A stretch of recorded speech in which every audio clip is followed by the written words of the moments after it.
Este programa llega a ustedes gracias a las aportaciones de nuestros colaboradores y amigos de ministerio.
Quiero que sepas lo importante que es cuando uno viene a la casa de Dios, de dar una verdadera adoración. La palabra de Dios dice que Dios busca verdaderos adoradores, que le adoren en espíritu y en verdad. No importa si estás aquí por primera vez, si ya estás acostumbrado a venir a esta casa, pero por hoy prueba lo que es ser un verdadero adorador. Dios es el que te mantiene de pie y el que te puede dar lo que tú necesitas en este momento. Tu precariedad, la necesidad, lo que te hace falta, lo que quieres que Dios lo fortalezca, es Él que te lo va a dar. Y si estamos aquí en la casa de Dios, esto es la casa de Dios y venimos a reunirnos con Él, tenemos que saber dar ese mejor perfume que es nuestra verdadera adoración. Amén. Que el Padre diga: es María Eugenia, es Clifford, es Jenny, es Iluminada, es María, es Carlos, que está adorándome, y abre su oído para realmente lo que tú necesitas o lo que tú quieres en este momento que tu Padre escuche. Ponga ese oído atento, porque siempre lo he dicho, todos los que estamos aquí, Dios nos ha sacado de un lodo muy cenagoso, hermano, y tenemos que agradecer a nuestro Padre con todo nuestro corazón. Gracias, Señor Jesús. Vamos a adorarle a Él. Sé sincero con Él. Oh, gracias, Espíritu Santo de Dios. Dios es fiel. Séle tú también fiel a Él. Vaya buscando en su Biblia en el libro de Números, capítulo 14. Dios le bendiga a todos esta mañana. ¿Dónde están los hombres y mujeres de victoria? Amén. Aquí están. Números capítulo 14, versículo 1, dice así: entonces toda la congregación gritó y dio voces, y el pueblo lloró aquella noche. Y se quejaron contra Moisés, contra Aarón y todos los hijos de Israel. Y le dijo toda la multitud: ojalá muriéramos en la tierra de Egipto, o en este desierto, ojalá muriéramos. ¿Y por qué nos traes, Jehová, a esta tierra para caer delante a espada, que nuestras mujeres y nuestros niños sean por presa? ¿No nos será mejor volvernos a Egipto? Decían el uno y el otro. Designemos un capitán y volvamos a Egipto. Amén y amén. Puede darle un gran aplauso a Dios y tomar asiento.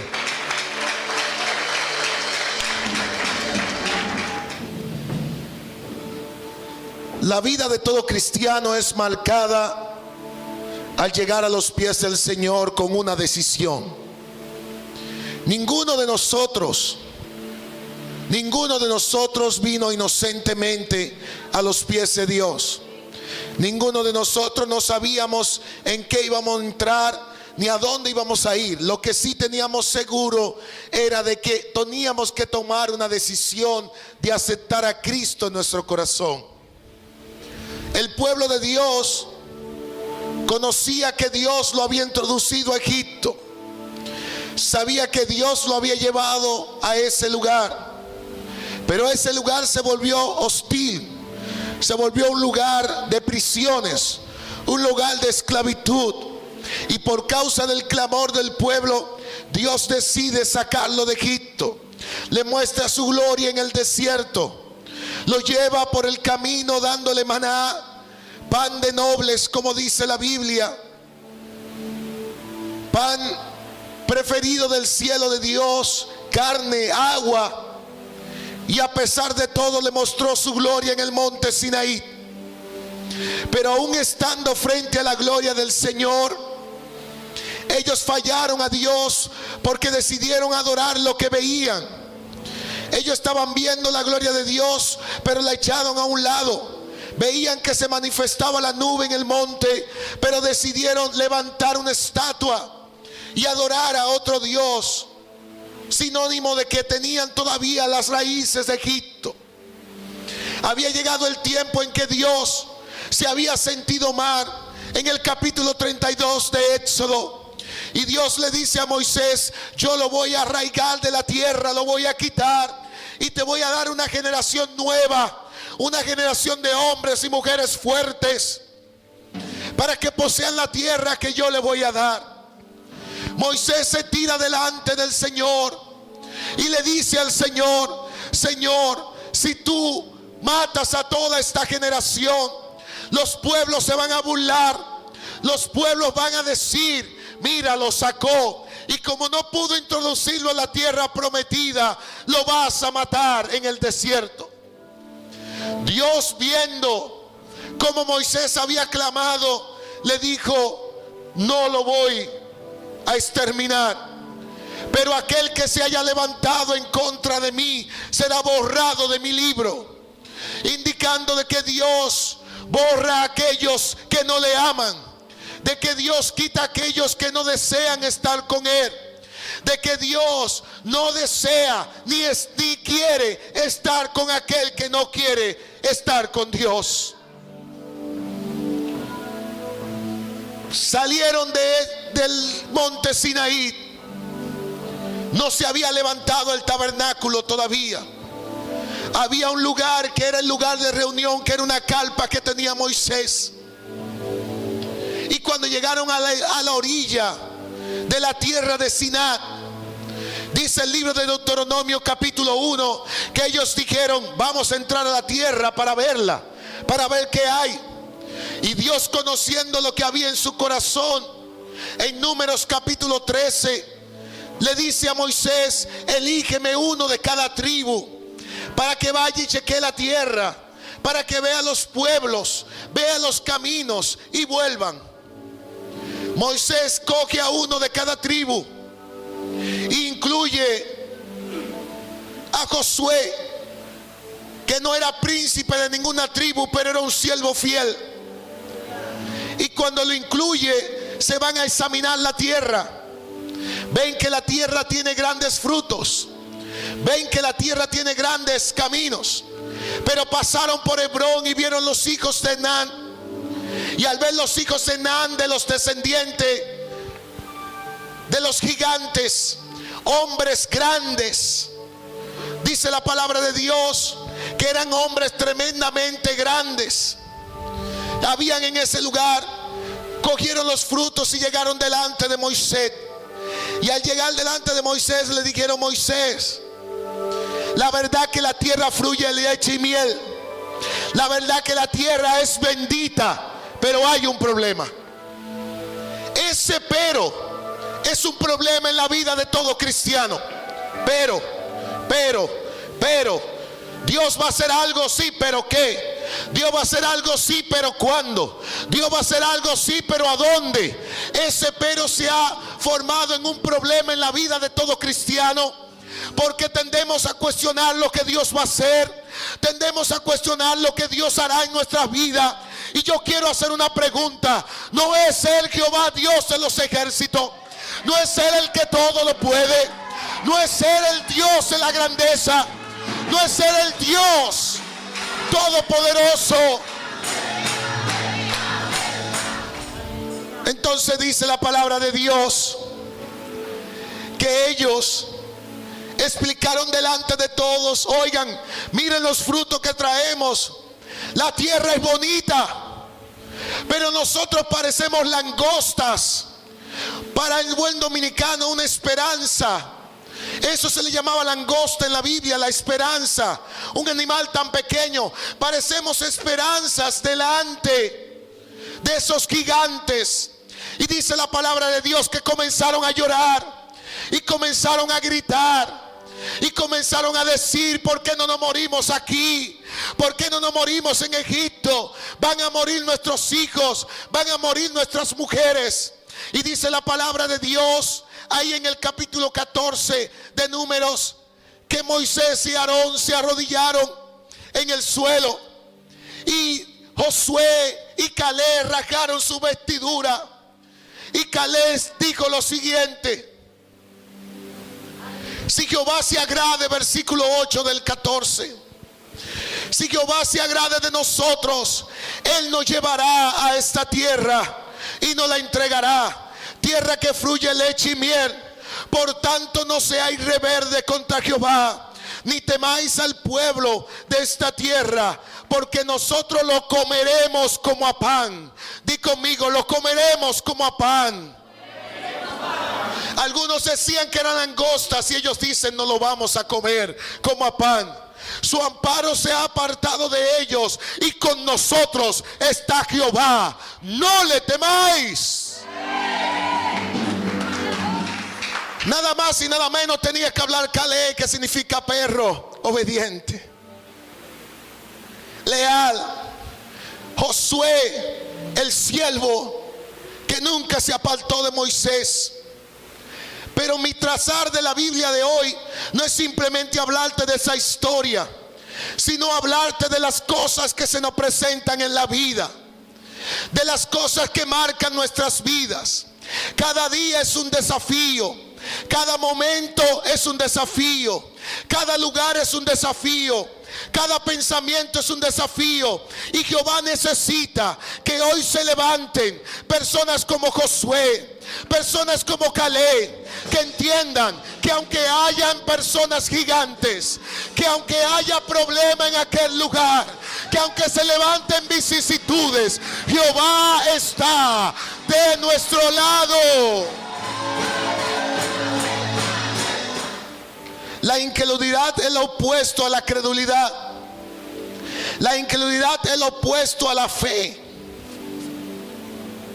A veces comenzamos algo, emprendemos algo porque Dios nos lo dice, y se levantan los incrédulos, se levantan los que están al lado de nosotros y nos dicen: ¿será posible? ¿Tú vas a lograr eso? ¿Será que Dios te está llamando? Mira, ten cuidado, yo te tengo un mensaje. Cuando Jehová ordena, así será hecho. Jehová le había dicho a este pueblo innumerables veces: yo sacaré al Eteo, al Ebeo, al Fereceo de delante de ti. Ya Jehová lo había prometido, ya Jehová lo había dicho, pero la incredulidad hace que olvide quién es Jehová.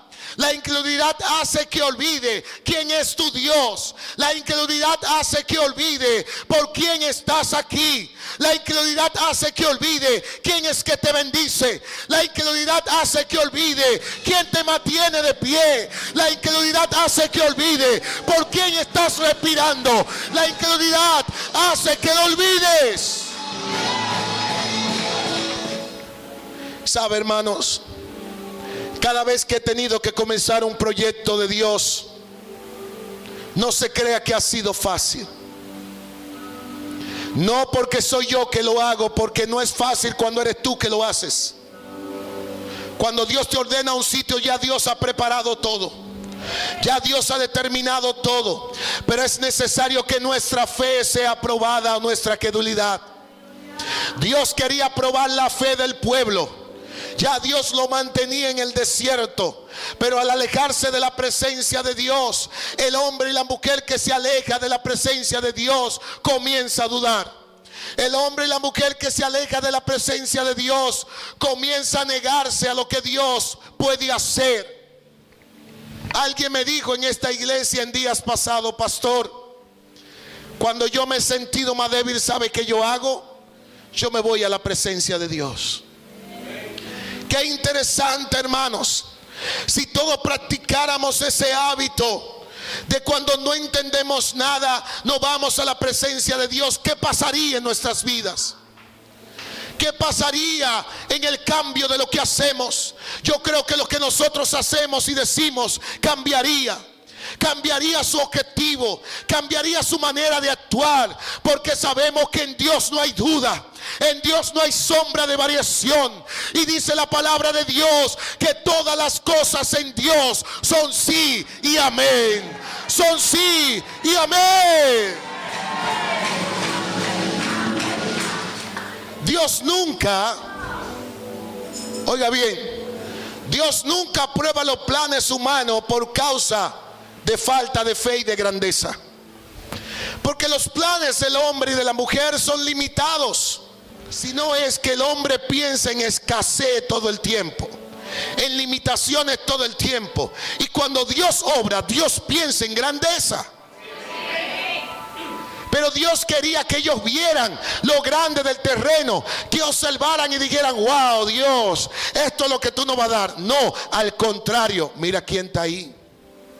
Cada vez que Dios te vaya a entregar algo, tú siempre vas a encontrar un obstáculo en lo que Dios te va a entregar.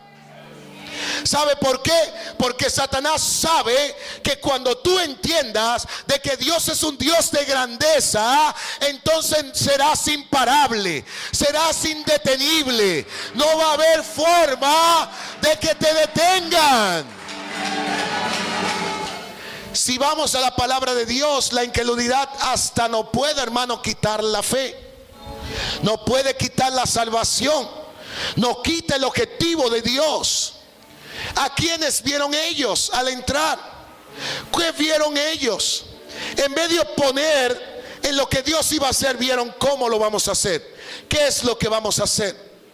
Y esto es lo que hace el hombre y la mujer incrédula, que comienza a ponerse obstáculos. Ah, no, para alcanzar eso necesito esto, necesito aquello, necesito lo otro.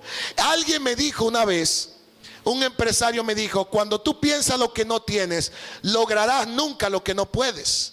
Ahora, cuando tú piensas con lo que tú tienes, lograrás aún lo que tú no puedes. Tú debes analizar siempre lo que hay en tus manos. Ok, Señor, tú me dijiste que yo iba a captar toda esta ciudad. Tú me dijiste que yo iba a captar todo este sector. Yo no necesito mucha gente para hacer eso. Yo necesito corazones que le crean a Dios. Gente que entienda de que Dios va a cambiar esta ciudad, de que Dios va a cambiar cada persona en esta ciudad. Ahora, Jesús se lo dijo a los discípulos. Busque Mateo 16, versículo 6. El Señor dice: guardaos de la levadura de los fariseos y seduceos. ¿Por qué Jesús dice esto? Se le acercaron los fariseos, los conocedores de la ley, y los seduceos que la conocen pero creían en las maravillas, o sea, en que había algo que también Dios podía hacer fuera de la ley, pero no la llevaban a cabo. Y se acercaron a Jesús pidiéndole señales. Y Jesús le dice: tú puedes ver que la noche será bien y que en el día va a llover, pero hipócritas, no puedes ver las señales delante de ti. Muchos de nosotros decimos: ¿dónde está Dios? Y yo te voy a hacer una pregunta: ¿aún respiras? Muchos me dirán: ¿qué ha hecho Dios por mí? Y yo te puedo preguntar: ¿aún tú caminas? ¿Aún tú hablas? ¿Estás acostumbrado a estar vivo? ¿Se te ha olvidado que respira por la misericordia de Dios? Y Jesús le dice: cuídate de esa levadura. Porque el fariseo es el religioso, y lo que hace el seduceo es que dice: sí, Dios es grande, pero nunca tiene fe para que Dios haga la obra. Yo creo que en la iglesia de Dios tenemos que romper la levadura del fariseísmo y la levadura del seduceísmo para lograr lo que Dios quiere. Yo no sé si usted está entendiendo lo que Dios le está diciendo hoy. Pero yo creo que Dios quiere entrarte a una tierra de promesas. Dios quiere entrarte a una tierra de cumplimiento. Pero está buscando quien le crea. Y quiero decirle algo. Algo va a pasar en esta ciudad. Dios va a tener que hacer algo tremendamente poderoso, porque ya lo ha prometido. El centro de la República Dominicana será llamado Ciudad de Avivamiento, La Vega, Ciudad de Dios. Dios escogió a uno que nadie conocía para derribar un gigante. Dios escogió a David, y posiblemente Dios te escoja a ti para derribar los gigantes de esta ciudad. Para derribar los gigantes de esta ciudad. Dios te va a elegir a ti. Tal vez nadie te conoce, pero a ti te va a elegir Dios para eso.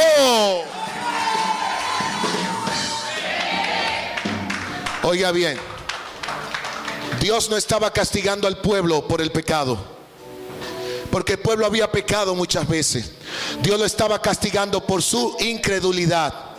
Así como es imposible agradar a Dios sin fe, así como es imposible obtener la salvación sin creer, así Dios no nos puede dar la tierra prometida si tan solo tenemos incredulidad. En Hebreos capítulo 3, versículo 8, Hebreos 3:8 dice lo siguiente: no endurezcáis vuestro corazón como en la provocación en el día de la tentación en el desierto.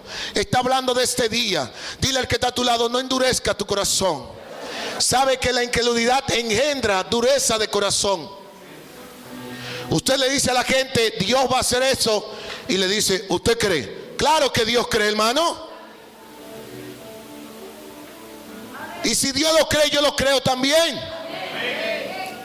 Si tan solo cuando nos sentáramos en una silla dijéramos: mi esposo va a estar aquí, mi hijo va a estar aquí, mi mamá va a estar aquí, mi tía va a estar aquí. Si tan solo lo creyéramos, dice la palabra de Dios que para el que cree. Discúlpeme, yo pensé que decía todo es imposible. Pero hay que cambiar algo dentro de nosotros para que todo sea posible. Y es nuestra fe, nuestra manera de creer. Si Dios se lleva un cáncer, Dios se lleva un SIDA, si Dios se lleva un tumor, no podrá Dios cambiar esta ciudad. No podrá Dios cambiar este sector. Versículo 9 dice: donde me tentaron vuestros padres y me provocaron y vieron mis obras 40 años, a causa de los cuales me disgusté contra esa generación y dije: siempre andan vagando en su corazón y no han conocido que mis caminos. Una de las cosas que tenemos que conocer como iglesia es el camino de Dios. Porque Dios anda en lo sobrenatural. Y donde Dios se mueve hay que creer en lo sobrenatural. Si usted se mueve, si Dios se mueve hacia un lugar, usted tiene que andar detrás de él. Pero para andar detrás de Dios, usted va a tener que ser obediente completamente, tener un corazón que pueda creer en Dios, en la grandeza de Dios y en lo que Dios puede hacer. Ya deje de tener compasión con lo que sucede en su vida, ya deje de tener compasión de sí mismo. Conviértase en un vencedor, conviértase en una vencedora y obtenga la victoria en el nombre del Señor. El incrédulo nunca cree que va a pasar algo, lo cree cuando pasa. Y dice: sí, yo estuve ahí en la iglesia y yo canté amén, pero nunca tuvo. Y por esta causa Dios se disgusta. ¿Y sabe qué hace Dios? Espera que te mueras y te entierra. Y espera una generación joven y la levanta para que posea. Entonces yo no sé usted, pero la victoria de este lugar yo no la voy a obtener cuando me acueste en 2 metros bajo tierra. Yo la voy a obtener aún con vida en mi cuerpo.